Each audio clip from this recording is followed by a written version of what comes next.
Joshua chapter 1. After the death of Moses, the servant of the Lord said to Joshua, son of Nun, Moses' aide, Moses, my servant, is dead. Now then, you and all these people get ready to cross the Jordan River into the land I am about to give you to them, to the Israelites. I will give you every place where you set your foot, as I promised Moses. Your territory will extend from the desert to Lebanon, and from the great river Euphrates, all the Hittite country to the Mediterranean Sea in the west. No one will be able to stand against you all the days of your life. As I was with Moses, so I will be with you. I will never leave you nor forsake you. Be strong and courageous, because you will lead these people to inherit the land I swore to their ancestors to give them.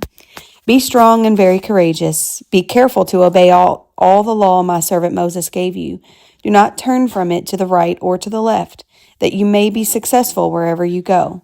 Keep this book of the law always on your lips. Meditate on it day and night, so that you may be careful to do everything written in it. Then you will be prosperous and successful. Have I not commanded you? Be strong and courageous. Do not be afraid. Do not be discouraged, for the Lord your God will be with you wherever you go. So Joshua ordered the officers of the people, Go through the camp and tell the people, Get your provisions ready. 3 days from now you will cross the Jordan here to go take possession of the land the Lord your God is giving you for your own. But to the Reubenites, the Gadites, and the half-tribe of Manasseh, Joshua said, Remember the command that Moses, the servant of the Lord, gave you after he said, The Lord your God will give you rest by giving you this land. Your wives, your children, and your livestock may stay in the land that Moses gave you east of the Jordan, but all your fighting men, ready for battle, must cross over to your fellow Israelites. You are to help them until the Lord gives them rest, as he has done for you, and until they too have taken possession of the land the Lord your God is giving them. After that, you may go back and occupy your own land, which Moses, the servant of the Lord, gave you east of the Jordan toward the sunrise. Then they answered Joshua, Whatever you have commanded us, we will do, and whatever you send us, we will go. Just as we fully obeyed Moses, so we will obey you. Only may the Lord your God be with you as he was with Moses. Whoever rebels against your word and does not obey it, whatever you command them, will be put to death. Only be strong and courageous. Chapter 2.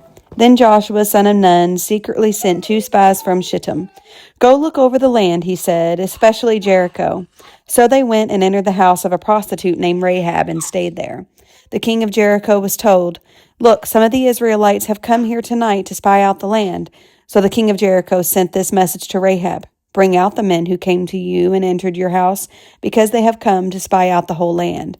But the woman had taken the 2 men and hidden them. She said, Yes, the men came to me, but I did not know where they had come from. At dusk, when it was time to close the city gate, they left.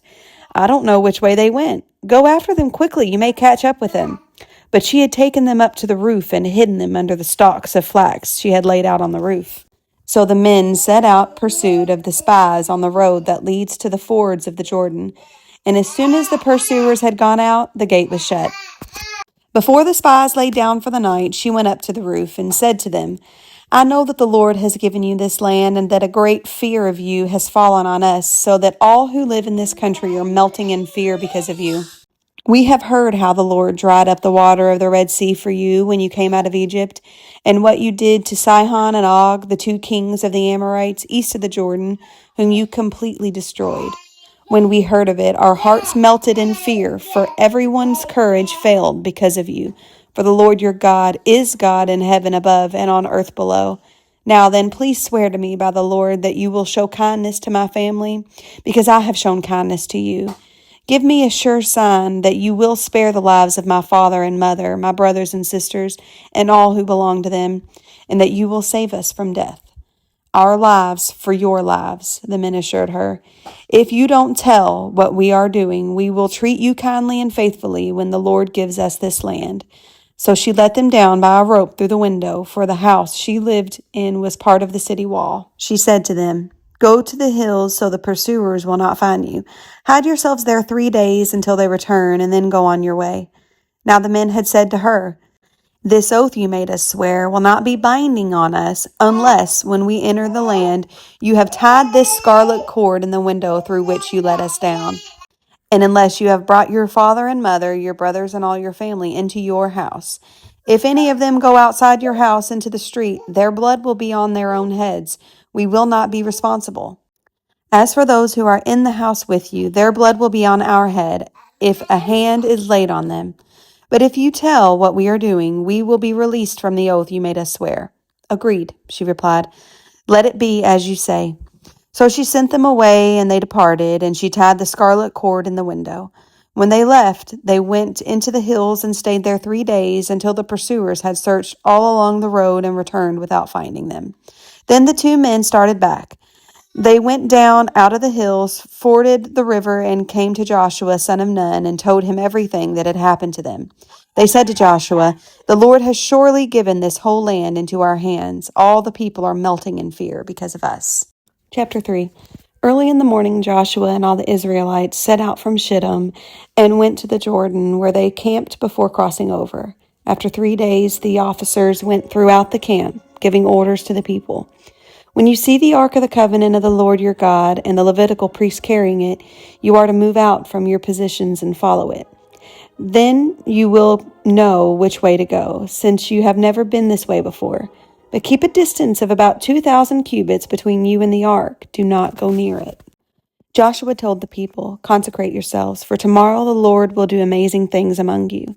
Joshua said to the priests, "Take up the ark of the covenant and pass on ahead of the people." So they took it up and went ahead of them. And the Lord said to Joshua, "Today I will begin to exalt you in the eyes of all of Israel, so they may know that I am with you as I was with Moses. Tell the priests who carry the ark of the covenant, when you reach the edge of the Jordan waters, go and stand in the river." Joshua said to the Israelites, "Come here and listen to the words of the Lord your God. This is how you will know that the living God is among you, and that he will certainly drive out before you the Canaanites, Hittites, Hivites, Perizzites, Girgashites, Amorites, and Jebusites. See, the ark of the covenant of the Lord of all the earth will go into the Jordan ahead of you. Now then, choose 12 men from the tribes of Israel, one from each tribe, and as soon as the priests who carry the ark of the Lord of all the earth, set foot in the Jordan, its waters flowing downstream will be cut off and stand up in a heap." So when the people broke camp to cross the Jordan, the priests carrying the ark of the covenant went ahead of them. Now the Jordan is at flood stage all during harvest. Yet as soon as the priests who carried the ark reached the Jordan and their feet touched the water's edge, the water from upstream stopped flowing. It piled up in a heap a great distance away at a town called Adam in the vicinity of Zarethan, while the water flowing down to the Sea of the Arabah, that is, the Dead Sea, was completely cut off. So the people crossed over the Jericho. The priests who carried the ark of the covenant of the Lord stopped in the middle of the Jordan and stood on dry ground, while all Israel passed by until the whole nation had completely crossed on dry ground. Chapter 4. When the whole nation had finished crossing the Jordan, the Lord said to Joshua, "Choose 12 men from among the people, one from each tribe, and tell them to take up 12 stones from the middle of the Jordan, from right where the priests are standing, and carry them over with you to put down at the place where you will stay tonight." So Joshua called together the 12 men he had appointed from the Israelites, one from each tribe, and said to them, "Go over before the ark of the Lord your God, go into the middle of the Jordan.